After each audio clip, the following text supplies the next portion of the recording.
بیٹیوں کی شادیاں کی، دو تو ایک ہی کو دے دیں عثمان کو، رقیہ اور ام کلثوم رضی اللہ تعالیٰ عنہما حضرت عثمان کے نکاح میں، ابو العاص رضی اللہ تعالیٰ عنہ کو زینب، اور سب سے پیاری محبوب بیٹی حضرت علی رضی اللہ تعالیٰ عنہ۔ باقی 3 نکاح بڑے سادہ کیے، حضرت فاطمہ کا نکاح بڑے دھوم دھام سے کیا۔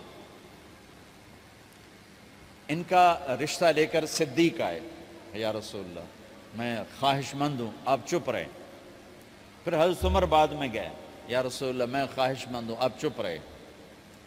تو عبد الرحمن بن عوف رضی اللہ تعالیٰ نے حضرت علی سے کہا، علی تو جا، تجھے دے دیں گے۔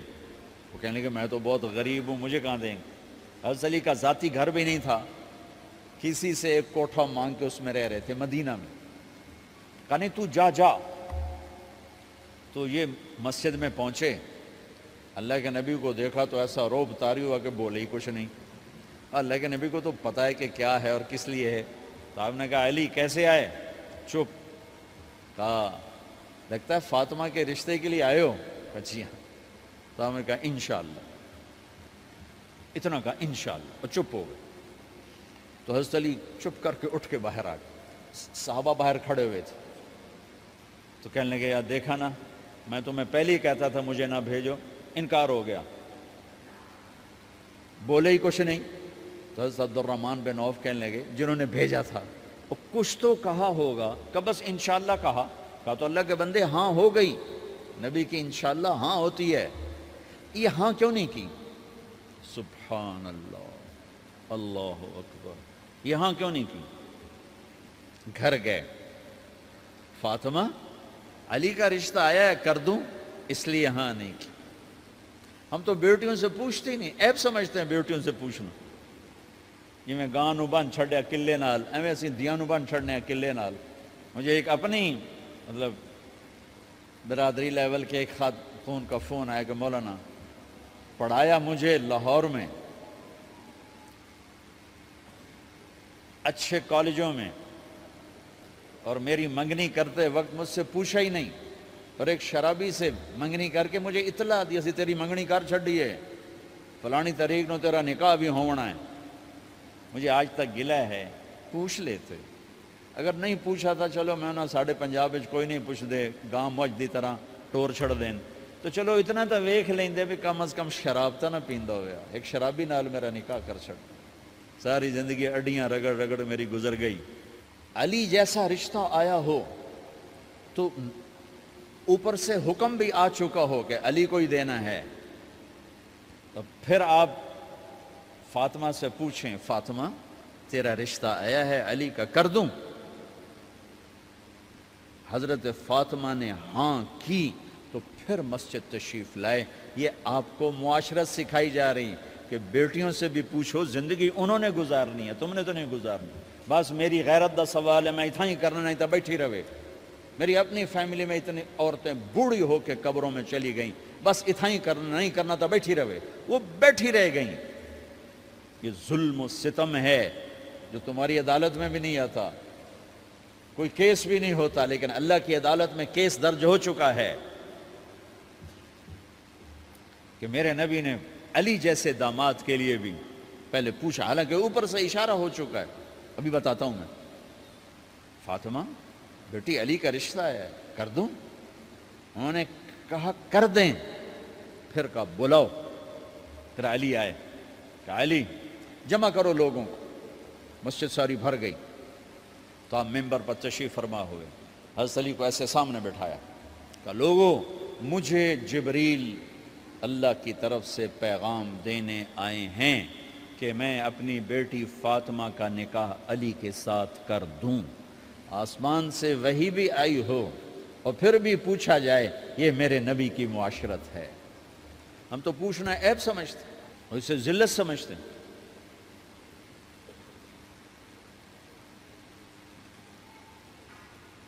پھر آپ نے اتنا بڑا اہتمام کیا، مسجد نبوی پرانی جو آپ کے زمانے کی تھی، بہت بڑا ہال تھا، اس کا بھرا ہوا تھا۔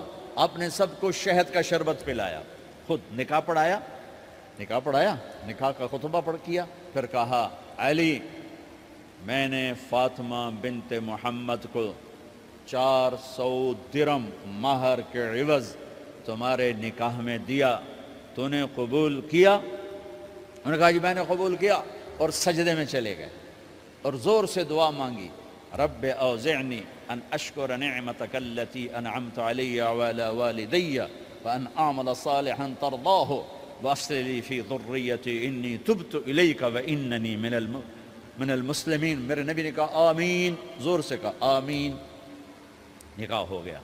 رخصتی ہوئی 6 مہینے بعد، 1 مہینے بعد، 1 سال بعد، 3 روایات ہیں، فوراً 4 روایات، لیکن زیادہ صحیح ہے دیر کے بعد، فوراً نہیں ہوئی، کچھ عرصے کے بعد رخصتی ہوئی۔ حضرت عقیل آپ کے بھائی وہ کہنے لگے علی اب رخصتی ہو جانی چاہیے، تو یہ دونوں مل کر آئے سلمان فارسی کے پاس کہ سلمان بھائی ہماری رخصتی کروا دو۔ سلمان فارسی کا بڑا احترام تھا، انہوں نے جا کر بات کی ام سلمہ رضی اللہ تعالیٰ عنہ سے۔ ام سلمہ نے بات کی اللہ کے نبی سے، کہا ہاں ہاں آ جائے، لے جائے، آ جائے لے جائے۔ تو علی رضی اللہ تعالیٰ عنہ اپنی اونٹنی لے کر آئے، تو حضرت علی کا گھر وہ کرائے پر گھر تھا ایک کونے پر، تو وہاں اسماء بنت امیس اور ام ایمن گئیں اور اس کے فرش کو لیول کیا، فرش میں سرخ مٹی ڈال کے اس کو لیول کیا اور دیواروں کی پوچا پاچی کی اور وہاں کھوٹیاں لگائیں کپڑے ٹانگنے کے لیے۔ آپ نے حضرت عائشہ، حضرت ام حبیبہ، حضرت ام سلمہ سے فرمایا تمہیں پتہ ہے نا مجھے فاطمہ سے کتنا پیار ہے، اسے دلہن بناؤ۔ دلہن بنانا بھی سنت ہے، دلہن بناؤ، اسے دلہن بناؤ، تو آپ کو دلہن بنایا گیا۔ پھر علی رضی اللہ تعالیٰ عنہ تشریف لائے سلمان فارسی اور عقیل کے ساتھ، اونٹنی کو دروازے پر بٹھایا، تو آپ نے علی کا ہاتھ پکڑا، اندر تشریف لے گئے اور فاطمہ کا ہاتھ پکڑ کے علی کے ہاتھ میں دیا اور کہا بیٹی مجھے اپنے خاندان میں جو سب سے زیادہ محبوب تھا میں نے تیرا ہاتھ اس کے ہاتھ میں دیا ہے۔ پھر کہا علی تجھے نبی کی بیٹی مبارک، نبی کی بیٹی مبارک۔ پھر آپ نے سے پیالے میں پانی منگوایا اور اس میں آخری 2 سورتیں پڑھ کے دم بھی کیا، تھوک بھی ڈالا، پھر اس میں سے انگلیاں ڈال کے ان کے سینے پر چھڑکا کہ دونوں پی لو، دونوں کو پلایا۔ پھر باہر تک چھوڑنے آئے، حضرت علی نے آپ کو اونٹنی پہ بٹھایا، آپ نے 2 عورتوں کو ساتھ بھیجا، ام ایمن اور اسماء بنت امیس۔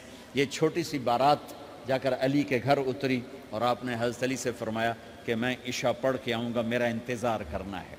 تو عشاء کی نماز کے بعد آپ تشریف لے گئے، آپ نے دوبارہ پیالے میں پانی منگوایا اور اس پر آخری 2 سورتیں پڑھ کے دم کیا، پھر ان کے سینے پر چھڑکا، یہاں بازوؤں پر چھڑکا اور کمر پر چھڑکا اور دعا دی اللہم اسد جدہما وجمع شملہما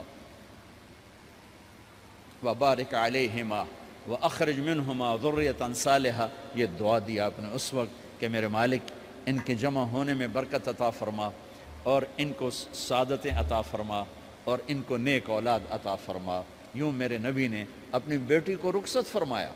اگلے دن آپ نے حضرت علی کو بلا کے فرمایا علی ولیمہ بھی کرنا ہے۔ کہنے لگے یا رسول اللہ میرے پاس تو کچھ نہیں۔ تو آپ نے کہا، تو سعد بن ابی وقاص کہنے لگے یا رسول اللہ میرے پاس ایک چھترا کھڑا ہے، چھترا لاؤ، ذبح کیا گیا۔ آپ نے اس میں چھوارے ڈلوائے، قورمہ بنوایا، قورمہ، اور اپنی طرف سے حضرت علی کو پیسے دیے کہ جاؤ چھوارے، گھی، شہد خرید کے لاؤ۔ تو علی رضی اللہ تعالیٰ نے 5 درم کے چھوارے خریدے اور 3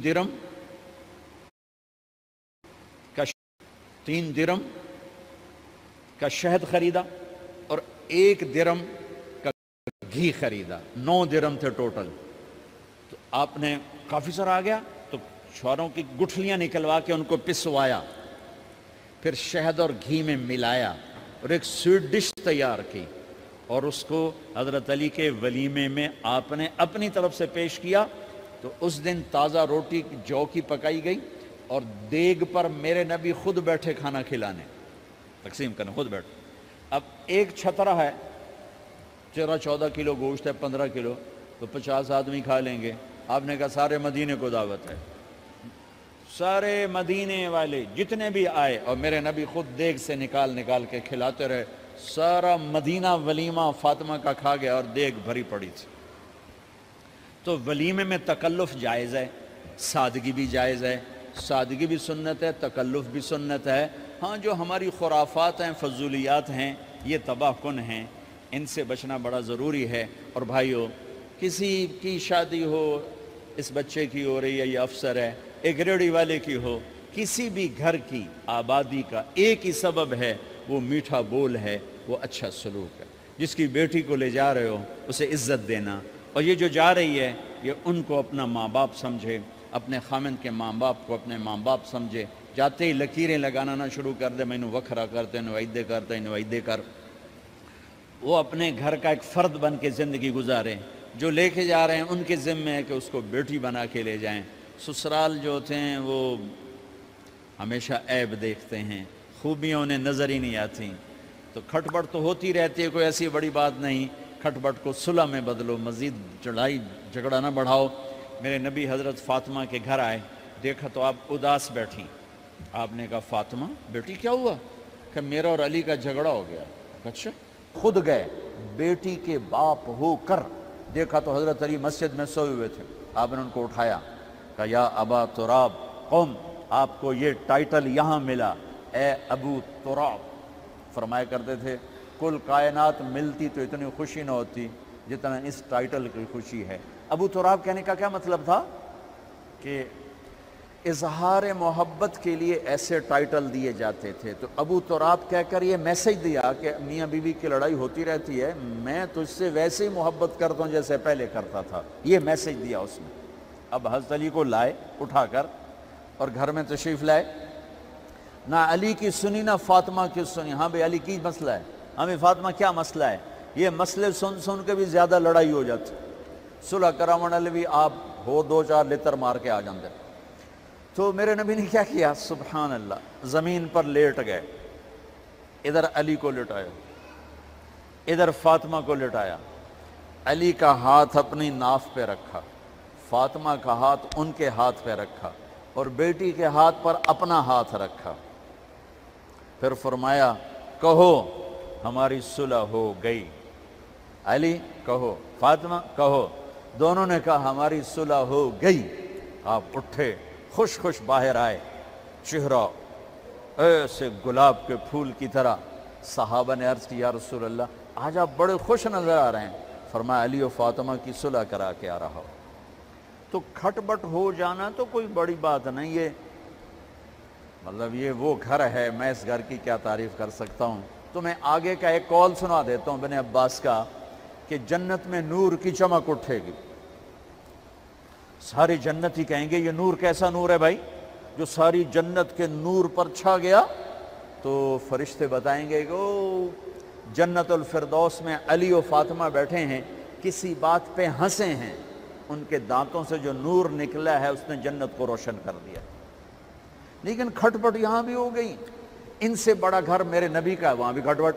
ایک دفعہ آپ نے حضرت عائشہ سے کہا مجھے پتہ لگ جاتا ہے جب تو مجھ پہ ناراض ہوتی ہے، مجھے پتہ چل جاتا ہے۔ انہوں نے عرض کی یا رسول اللہ آپ کو کیسے پتہ چلتا ہے؟ کہ جب تو مجھ پہ ناراض ہوتی ہے نا تو قسم اٹھاتے ہوئے کہتی ہے ابراہیم کے رب کی قسم، اور جب مجھ پہ راضی ہوتی ہے تو پھر تو قسم اٹھاتے ہوئے کہتی ہے محمد کے رب کی قسم۔ کہ ایسے مجھے پتہ چل جاتا ہے جب تو کہتے ہیں نا ابراہیم کے رب کی قسم، تو مجھے پتہ چل جاتا ہے کوئی کھٹ بٹ ہو گئی ہے۔ تو نبی کے گھر میں بھی ہو جاتی ہے، یہ مسئلہ تو ختم ہوگا جنت میں۔ ہمارے ذمہ ہے کہ ان چیزوں کو کم کریں، یہ ایک میرے نبی کی معاشرت ہے میرے بھائیوں، اسے سیکھو، اسے سمجھو، اسے پڑھو۔ تو بھائیوں میرا نبی ایک زندگی دے کر گیا ہے، یہ چونکہ شادی کا موقع ہے اس کو میں نے تفصیل سے بیان کیا ہے، اس کی تفصیل بیان ہی نہیں کی جاتی، یہ اتنی ضروری ہے جتنی نماز ضروری ہے۔ نماز تو 5 وقت پڑھیں گے، زندگی 24 گھنٹے روپ بدل رہی ہے، ہر روپ میں میرا نبی کیا چاہتا ہے اس کو سیکھو، اس کو سمجھو، کرو گے اللہ آپ کو چمکائے گا، بنائے گا۔ اپنی کمائیوں میں حلال لاؤ، حرام سے بچو۔ جج بھی بیٹھے ہیں، وکیل بھی بیٹھے ہیں، کسی ظالم کے وکیل نہ بنو۔ وَلَا تَقُلْ لِلْخَائِنِينَ خَصِيمًا۔ آپ کو ایک آیت میں جوڈیشری، جج، مقننہ اور وکلاء کا پیغام اللہ کا سنا دیتا ہوں۔ إِنَّا أَنزَلْنَا إِلَيْكَ الْكِتَابَ بِالْحَقِّ لتحکم بین الناس بما اراک اللہ ولا تقل للخائنین خصیما، مقننہ قانون ساز، تو انا انزلنا الیک الکتاب بالحق، قانون بنانے کا حق اللہ کو ہے، اللہ کے قانون کو اپناؤ۔ آگے جج حضرات، فحکم لتحکم بین الناس بالحق، ججوں کو حکم ہے کہ حق فیصلے کرنا، بک نہ جانا، دب نہ جانا، حق کے فیصلے کرنا۔ تیسرا وکلاء کو ولا تقل للخائنین خصیما، ظالم بددیانت کی وکالت کے لیے کھڑے نہ ہو جانا ورنہ مارے جاؤ گے، مارے جاؤ گے۔ ولا تقل للخائنین خصیما، ان کے لیے دلائل قائم نہ کرنا ورنہ ہلاک و برباد ہو جاؤ گے۔ تو بھائیو، یہ نکاح کو ذرا میں نے تفصیل سے بیان کی ہے کہ یہ زندگی ہے جس کو سیکھنا ہے۔ حلال کماؤ، بچوں کو حلال دو، بیوی کو حلال دو۔ اللہ کی قسم حرام سے کبھی بہار نہیں آتی اور حلال پہ کبھی خزاں نہیں۔ حلال کھانا، حلال کھلانا، تو تم شاد و آباد رہو گے۔ اللہ میں عمل کی توفیق بخشے۔